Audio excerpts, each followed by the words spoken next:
Si a alguien le suben el sueldo, digamos de 40.000 a 50.000 euros al año, y de repente pasa al temido tramo del 37% del IRPF, surge una pregunta que aterra a mucha gente. ¿Va a cobrar menos dinero a fin de mes por culpa de los impuestos? Hombre, ese es el miedo clásico, desde luego. Totalmente. Pues hoy vamos a aniquilar ese mito, que estoy convencida de que es el mito financiero más caro y extendido de la historia laboral en España. Y tan paralizante. Es que, fíjate, resulta fascinante ver cómo ese miedo matemático tan concreto frena a profesionales brillantes a la hora de negociar sus condiciones. Hay un pánico irracional a ganar más en bruto por miedo a perder en neto. Y precisamente por eso, el escrutinio detallado que vamos a hacer hoy resulta vital para quienes nos escuchan. Antes de continuar, no olvides suscribirte al canal y activar la campanita para no perderte ningún libro como este. Hoy nos sumergimos a fondo en el libro Ahorra y vencerás. Educación financiera para sobrevivir a la inflación, la recesión y lo que venga. Un título que ya es toda una declaración de intenciones, ¿eh? Ya te digo, es un texto escrito por Sara Ferrer y Soraya Gálvez. Y bueno, el objetivo de este análisis no es dar una aburrida clase de economía para principiantes, sino dotar a la audiencia de un verdadero kit de supervivencia. Exacto. Herramientas tácticas para sobrevivir a la burocracia laboral e inmobiliaria de este país, que no es poca. Es que el papeleo financiero intimida muchísimo. Las autoras logran descifrar un lenguaje administrativo que, francamente, parece diseñado a propósito para que nadie lo entienda a la primera. Es que la barrera no es que la gente no tenga capacidad para entender una nómina o una hipoteca. El problema real es la opacidad del sistema. Y entender el porqué detrás de cada retención es la única forma de proteger el patrimonio a largo plazo. Pues empecemos por la primera gran bofetada que se lleva cualquier persona al entrar al mercado laboral. Ese choque frontal entre lo que pone en tu contrato y lo que realmente llega al banco. El famoso salario bruto frente al salario neto. Eso es. Siempre hay un momento de estupor absoluto al ver la primera nómina y buscar desesperadamente dónde se han esfumado 300 o 400 euros. Claro, es que esa diferencia refleja el coste real de mantener nuestro estado del bienestar.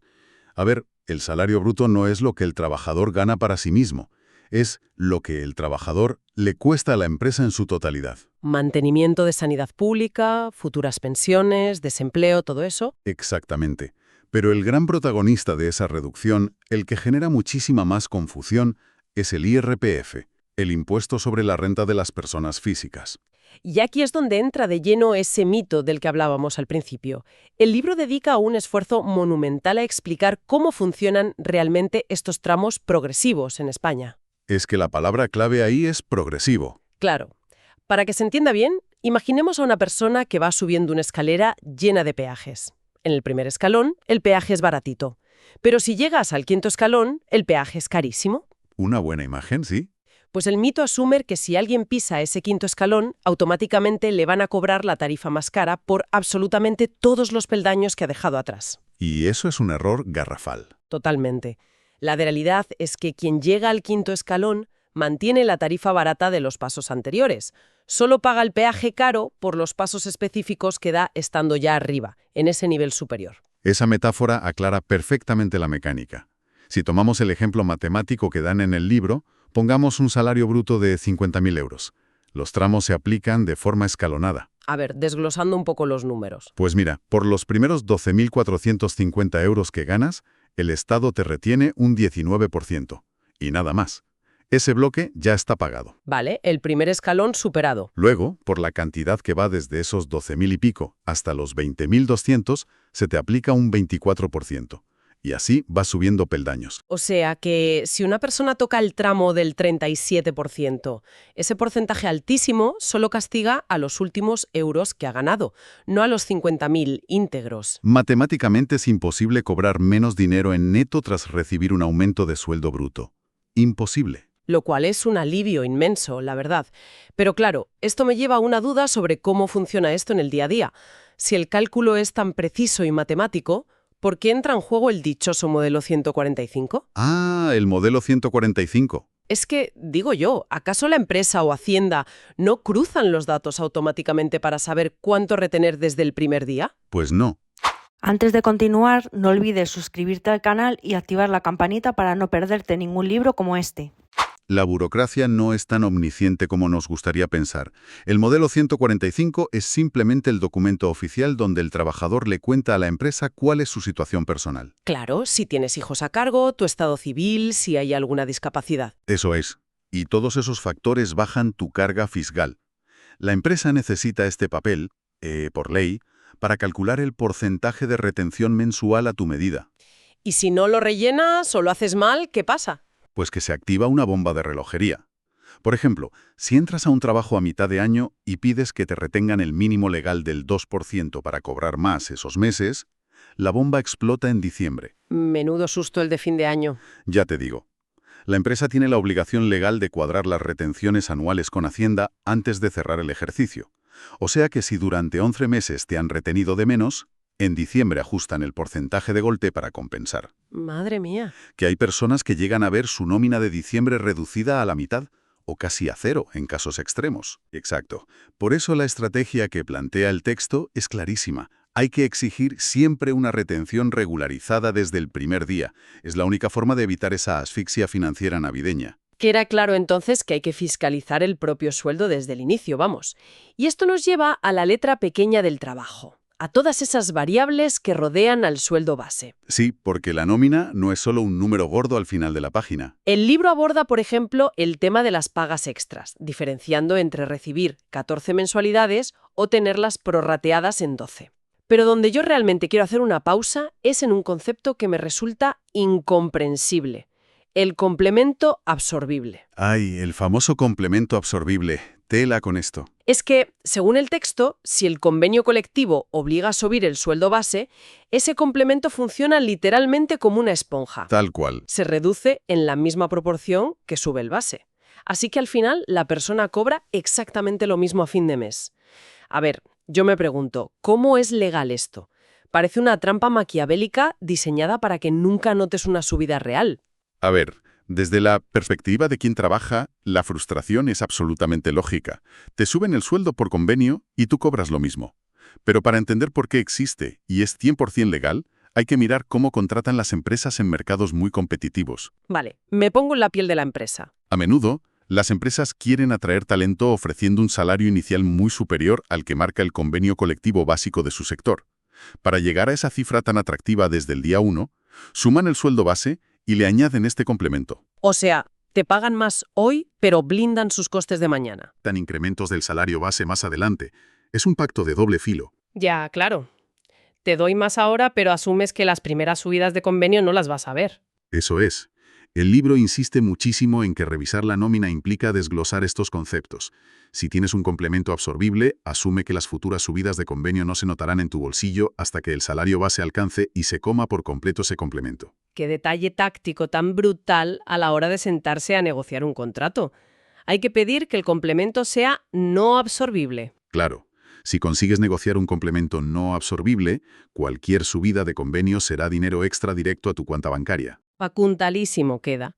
Oye, y otro momento crítico, donde el desconocimiento sale carísimo, es cuando la maquinaria se para por motivos de salud. Las famosas bajas médicas. Sí, el texto rompe por completo ese tabú de que en España la sanidad te cubre todo el salario si te enfermas. La baja por contingencias comunes tiene un impacto financiero contundente. Y es un impacto que la inmensa mayoría descubre de la peor manera cuando ya es tarde y ven la nómina. O sea, si alguien pilla una gripe fuerte o se rompe un pie jugando al pádel el fin de semana, la sorpresa es mayúscula. Pues sí, porque los 3 primeros días de baja, la Seguridad Social no genera ingresos. El sueldo es 0. 0 euros. 0. Del cuarto día al 21 se cobra el 60% de la base reguladora. Y ojo, solo a partir del día 22 la cifra sube al 75%. Es que es un recorte bestial. Sé que algunas empresas tienen convenios que complementan esto hasta llegar al 100% de tu sueldo, pero desde luego no es la norma general. Para nada es la norma. Y si pasamos de las pausas por salud a las interrupciones definitivas del trabajo, el panorama de los despidos también requiere entender muy bien los matices. Desde luego. El libro detalla, por ejemplo, el despido objetivo, que es el que aporta 20 días por año trabajado, siempre justificado por causas económicas o técnicas de la empresa. Sí. Y luego está el disciplinario, que básicamente implica salir por la puerta sin un solo euro de indemnización por haber cometido faltas graves. Antes de continuar, no olvides suscribirte al canal y activar la campanita para no perderte ningún libro como este. Y, por supuesto, el improcedente, que es cuando la empresa no puede justificar el despido y un juez dicta una indemnización bastante mayor. Pero donde yo veo que la gente se lía muchísimo es con las siglas. Ah, el eterno lío entre un ERE y un ERTE, exacto. Más allá de la ensalada de letras, ¿cuál es la lógica económica detrás de cada uno? Pues, como señalan las autoras muy brillantemente, la lógica es opuesta. Un ERE, el expediente de regulación de empleo, digamos que es una amputación. Una amputación, qué gráfico. Es que lo es. La empresa tiene un fallo estructural, un problema económico permanente, y necesita extinguir los contratos de una parte sustancial de su plantilla para poder sobrevivir. Es definitivo. Mientras que el ERTE, con esa T de temporal, funciona más bien como una especie de hibernación forzada, ¿no? Hibernación es la palabra adecuada, sí. La empresa se enfrenta a una crisis de liquidez transitoria. Lo vimos con la pandemia o con las crisis de suministros. El objetivo del ERTE es suspender el contrato temporalmente para no destruir el puesto de trabajo. O sea, la persona cobra la prestación por desempleo durante ese periodo, pero el vínculo laboral sigue vivo. Sigue vivo, esperando a que pase la tormenta económica para reactivarse. Pues fíjate, la ironía de llegar a entender todo esto, las nóminas, los despidos, las retenciones, es que mucha gente decide mandar todo este sistema a paseo. Y hacerse autónomos. El gran sueño de ser tu propio jefe. Pero claro, el salto al emprendimiento te pone frente a frente con el jefe supremo y definitivo de este país, Hacienda. Así es.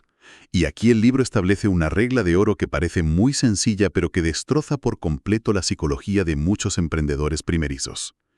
La regla dice textualmente: el IVA no es tuyo. El impuesto sobre el valor añadido. Creo que es la mayor trampa mental para quien empieza a facturar por su cuenta. Sin duda. Para visualizar este mecanismo, imaginemos a un mensajero. Hace su ruta, entrega el paquete al cliente final y, a cambio, el cliente le da un maletín lleno de dinero. El mensajero va al banco, ingresa los billetes y ve cómo los números de su cuenta crecen una barbaridad. Claro, se ve rico de repente. Pero es que ese maletín no le pertenece. El mensajero es solo un custodio temporal de ese dinero hasta que llegue el trimestre y tenga que dárselo a Hacienda. Es que el nivel de control psicológico que necesitas para ver miles de euros en tu cuenta y no tocarlos es gigantesco. Porque sabes que vas a tener que devolver ese 21% general o el 10% reducido de golpe. Esa metáfora del mensajero captura a la perfección la relación legal. A todos los efectos, el profesional autónomo actúa como un simple recaudador de impuestos para el Estado. Un recaudador que, por cierto, no cobra por hacerlo. Totalmente. Y sumado a esa labor de custodia está el coste directo mensual de poder operar, que es la famosa cuota de autónomos. Que, por cierto, el sistema de cotización ha cambiado hace poco en España. Sí, ahora va por tramos. Antes la gente elegía libremente su base, lo que llevaba a que la inmensa mayoría cotizara por el mínimo absoluto. Esto desfinanciaba el sistema y además les dejaba con unas pensiones irrisorias para el futuro. Y ahora el sistema va basado en los rendimientos netos. Vamos, las ganancias reales. Exacto. El modelo actual busca mayor equidad fiscal, aunque genere muchas fricciones, claro. Las cuotas ahora oscilan desde unos 230 euros al mes para los tramos más bajos hasta más de 500 mensuales para quienes facturan grandes volúmenes. Se intenta equilibrar lo que aportas con lo que realmente ganas. Bueno, el libro también menciona la tarifa plana, esa cuota reducida de unos 80 euros durante los primeros 12 meses, que sirve como un pequeño balón de oxígeno para arrancar. Es una ayuda vital, sí. Pero ojo, porque incluso con esa ayuda temporal, la cruda realidad que exponen las autoras es que enfermarse siendo autónomo es un lujo inasumible. Ya, es que no es solo que dejes de facturar ese día. Exacto. Si dependes de la mutua y estás cotizando por bases bajas, la compensación por incapacidad temporal roza la miseria directamente. El riesgo recae por completo en el individuo. Y por eso el texto ofrece tácticas de defensa fiscal, que sinceramente no son opcionales, son obligatorias para sobrevivir. Por ejemplo, guardar las facturas durante 5 años ante cualquier inspección. Es imperativo. Y además advierten muy duramente sobre esa tentación tan común de intentar deducirse gastos que son injustificables. ¡Ay, el ejemplo de las gafas! Es buenísimo. Cuentan el caso de alguien que intenta deducirse unas gafas para la miopía, argumentando que, claro, las necesita para ver la pantalla del ordenador y poder trabajar. Y Hacienda dice que de eso nada. Antes de continuar, no olvides suscribirte al canal y activar la campanita para no perderte ningún libro como este. La agencia tributaria exige que el gasto esté exclusiva y directamente vinculado a la actividad económica, y unas gafas graduadas al final son de uso personal. Lógico. Oye, y lanzan un recordatorio crucial sobre la economía sumergida moderna, los famosos pagos por Bizum. Cuidado con esto, sí. Dejan un rastro digital innegable y cuentan como ingresos que hay que declarar obligatoriamente.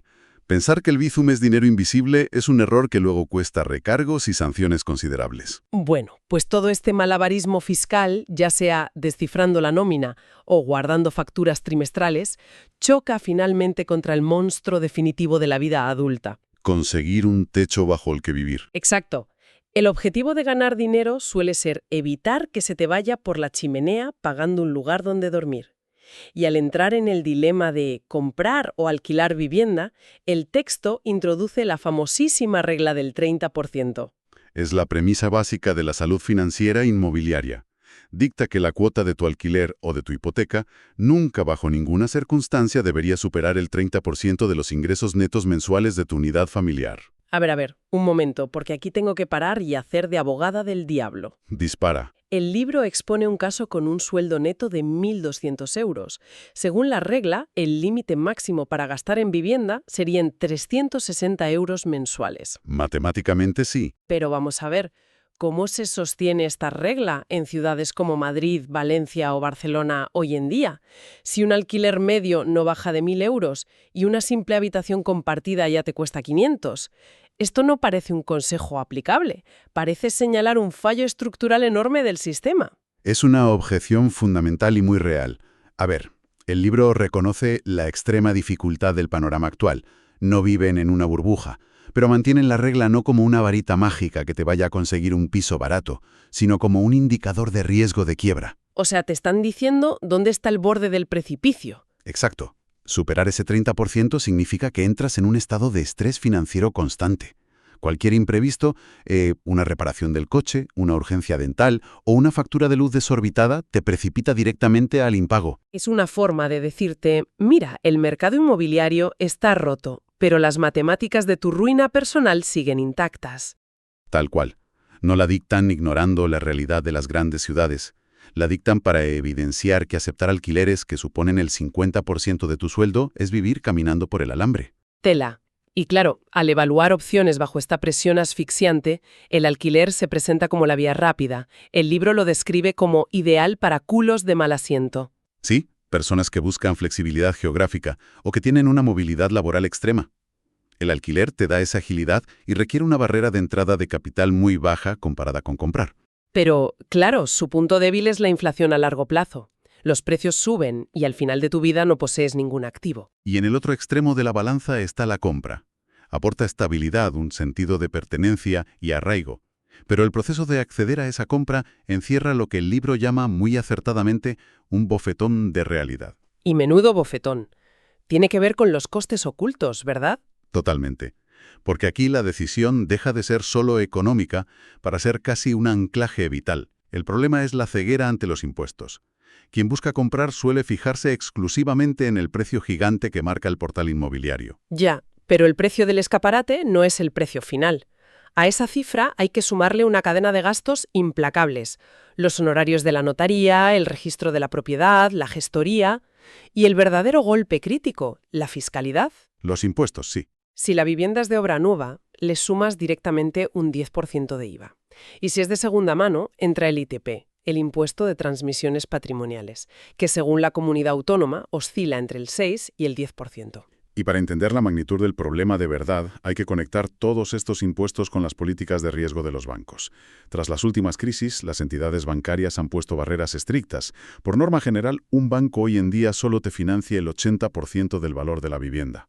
Lo que significa que tienes que poner el 20% restante de tu propio bolsillo sí o sí. Precisamente. Y si a ese 20% en efectivo le sumas el 10 o 12% adicional de impuestos y gastos que comentabas, la ecuación es demoledora. ¿Necesitas un 30%? Para sentarte a negociar la compra de una casa, necesitas tener ahorrado y líquido más de un 30% del precio total.